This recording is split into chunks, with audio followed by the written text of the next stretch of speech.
Ai, gente, vamos falar desse filme? Porque, olha, eu sei que muita gente tá esperando, muita gente tá com muita expectativa, e eu já vou tirar o elefante da sala, tá? Se você tá esperando uma adaptação fiel ou minimamente coerente com o livro, já tira o cavalinho da chuva, porque se você for pensando nisso, você vai se decepcionar, porque o filme é uma grande fanfic, tá? É uma grande fanfic.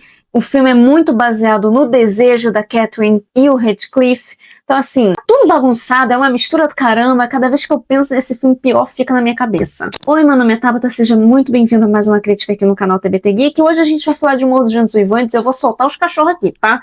Não fiz roteiro, eu tô gravando aqui de cara limpa e o que vier na minha cabeça, o que eu achar, eu vou contar pra vocês de uma forma de desabafo, mais do que como crítica, tá? Então já adianto logo aqui. Me segue nas redes sociais que estão aqui embaixo na descrição do vídeo e também se inscreve na minha newsletter, onde eu coloco as críticas em primeiro lugar por lá, que você recebe diretamente no seu e-mail de forma gratuita, e eu também coloco algumas matérias especiais, tá? Então vão lá, se inscrevam, me sigam nas redes sociais e se inscrevam também aqui no canal. É porque depois desse surto que eu vou dar aqui, eu sei que você vai ficar nervoso com o que eu vou falar e etc. Mas vamos colocar aqui os pingos nos is e vamos começar a falar sobre esse filme, tá? Antes de falar sobre Morro dos Ventos Uivantes, eu preciso deixar claro uma coisa muito importante, tá?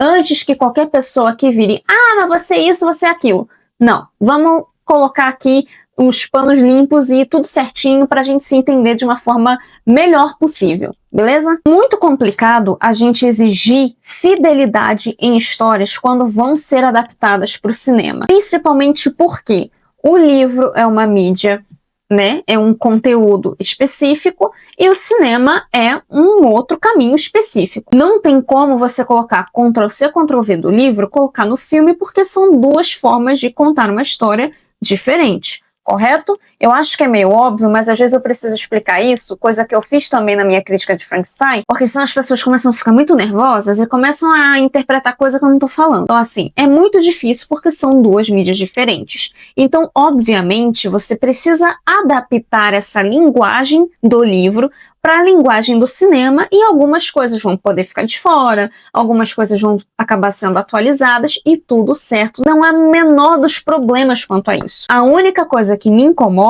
não é a adaptação em si e as diferenças da obra em si, até porque tem coisas que não faz nem tanta diferença assim na história. Agora, quando as mudanças vêm a partir da estrutura, do esqueleto da história, aí o bagulho já começa a desandar.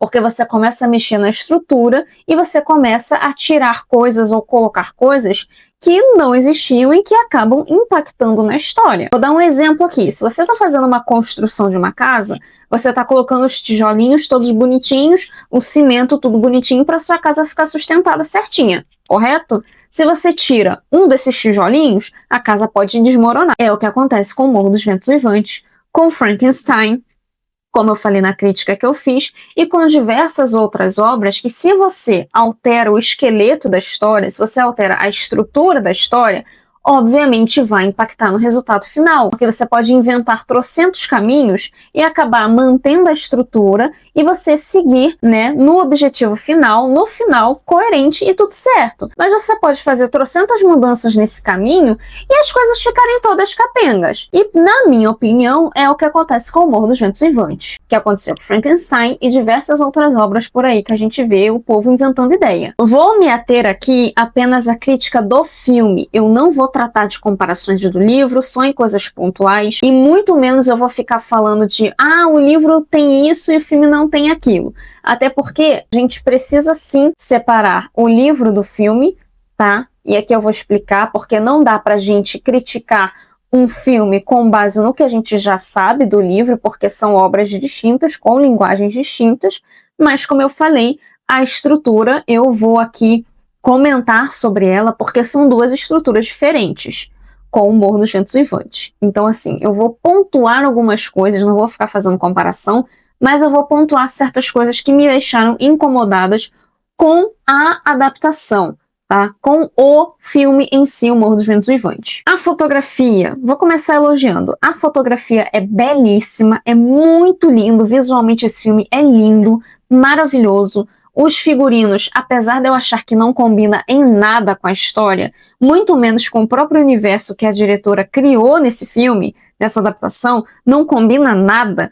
porque você tem ali uma atmosfera suja, sombria, e depois do nada um vestido colorido, um vestido cor forte, que não combina em nada, tanto com a história quanto com o que ela tá propondo no filme. Apesar disso que não tenha nada a ver uma coisa com a outra, os figurinos são belíssimos, tá? Tem vestidos ali que são divinos, mas não adianta nada você ter fotografia bonita, vestido bonito, trocentas coisas bonitas e a história ser uma merda. Não acho que Jacob Elord e Margot Robbie tenham química, parece que são duas pessoas querendo mostrar que têm desejo uma pela outra do que de fato existir alguma possibilidade de duas pessoas terem desejo uma pela outra. Isso impacta muito na história, porque, na minha opinião, eles não têm química alguma, mas eu tenho certeza que as pessoas vão achar que tem química porque são dois brancos padrões se pegando e transando pra caramba, então muita gente vai amar isso, não importa a história nem nada mais. Então, como eu sei que não vai importar muita coisa pra história, eu vou falar aqui. Embranqueceram Heathcliff, isso é óbvio, depois que escalaram Jacob Elord, mas eu preciso apontar que eu reparei que em algumas cenas me pareceu que ele foi bronzeado pra ficar mais moreno do que ele é, tá?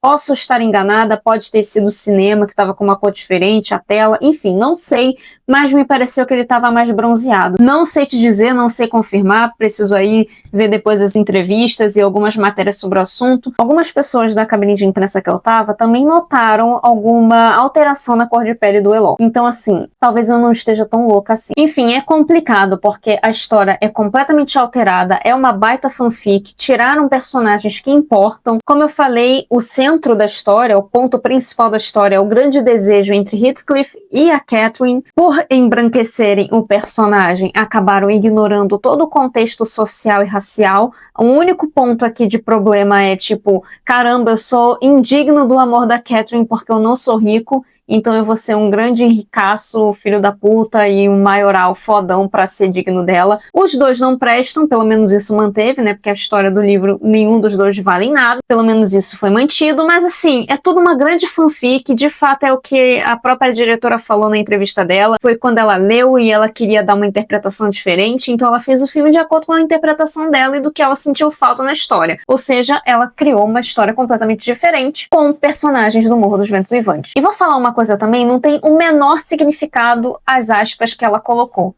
tá? Pra mim é só uma justificativa de alguém virar pra ela e falar, ah, mas não tá fiel ao livro.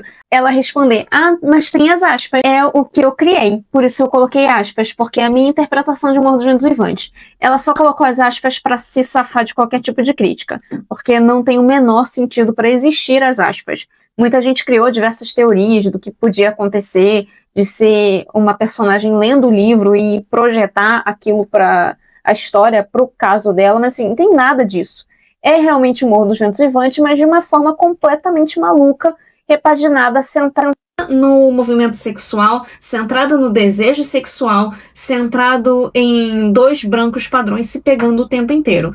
Morro dos Ventos Uivantes, o Morro dos Ventos Uivantes versão 50 tons de cinza. É exatamente isso, tá? Então assim, se você espera fidelidade, sinto lhe dizer que você não vai encontrar nada disso. Você vai ver dois brancos padrões, uma mulher loira, belíssima inclusive, e um picolé de chuchu que todo mundo insiste em dizer que ele é o ator mais bonito dessa geração, que eu acho que ele é tão sem graça, que estão tentando se pegar ali o tempo inteiro. E é exatamente isso. Praticamente essa é a história do filme do Morro dos Ventos Uivantes. Tem pegação, tem sexo, tem desejo, tem vucu-vucu, e é isso aí. Nada contra as cenas de sexo, não sou conservadora, nem um pouco em questão de sexo no cinema e nas histórias, mas assim, né, o Morro dos Ventos Uivantes, a coisa mais sexy que existe é tocar na mão do outro. Então assim, vamos preservar a história de uma forma decente. Eu tenho certeza que a escritora deve estar se revirando no túmulo com a adaptação da Emerald. É uma pena, mas já era previsível, né? Fazer o quê? Mas assim, é a minha opinião, é o que eu acho do filme. Se você assistiu e você gostou, cara, é o cinema como funciona. Tem muitas pessoas que eu conheço que gostaram pra caramba dessa adaptação. A minha opinião, obviamente, não é a correta. E também a opinião de quem gostou também não é a correta. Cada um tem a sua opinião. Essa é a minha. Eu não gostei. Eu não gosto quando as pessoas vão fazer adaptações de obras e acabam mexendo no esqueleto da história, criando uma coisa completamente diferente. Eu não acho que isso é bacana. Eu não acho que isso é uma adaptação digna. Não acho que isso é louvável, vamos dizer assim. É curioso curioso, me despertou a curiosidade, mas assim, não acho que tenha seus méritos. Acho que a única coisa que eu preciso realmente aplaudir é a fotografia do filme e os figurinos, porque de fato são muito bonitos. A fotografia é a coisa assim mais linda que eu já vi em um filme, mas não adianta nada ter beleza e ter uma história completamente sem noção. E eu acho que a Emerald passou muito do ponto em muitas coisas. Por falar nisso, na primeira parte da história, até ali o casamento da Catherine, tem muitas cenas de sexo, muitas cenas de desejo, muita coisa assim que é muito over, muito fora do tom, e depois parece que ela vai pegando mais leve, vai diminuindo e tentando chegar ao tom gótico da história. Mas obviamente ela não consegue fazer isso. E o final acaba no final assim mais abrupto possível, como se fosse assim, beleza, acabou? É só isso? Não tem cena pós-crédito, parece que acaba do nada. É um desfecho que, beleza, é bonito pra quem não conhece a história. Pra quem conhece também, acaba sendo bonitinho. Mas assim, você fica com essa sensação de, acabou? É só isso? Beleza, então. Então vamos embora, já que não tem pós-crédito. Então ok, muito obrigada por tudo. Espero que o próximo filme você faça um negócio decente e melhor.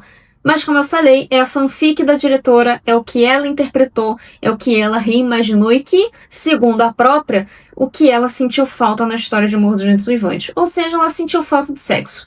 Tudo certo, é válido, mas assim, ficou o resultado bem capenga. Eu não gostei, mas assim, assista pra você ter a sua própria opinião e quem sabe você que tá me assistindo goste do filme também, como muitas outras pessoas, inclusive colegas meus que adoraram o filme. Acharam o filme muito Absolute Cinema. Eu discordo completamente, mas assim, cada um tem a sua opinião e obviamente a gente respeita, né? Então seja gentil nos comentários, diga aqui o que você achou, caso já tenha visto, e se ainda não viu, se você pretende assistir. Não dei spoiler da história, mas assim, né, o bagulho já tá escrito aí há anos e anos e anos, mas assim, eu sei que tem gente que nunca leu o livro, então não dei muitos spoilers, mas eu tentei falar aqui ao máximo as minhas impressões, na verdade, sobre o filme. Então, é isso. Espero que vocês tenham gostado do vídeo. Se inscrevam no canal e até a próxima crítica. Quem sabe o próximo filme seja melhor. Tchau!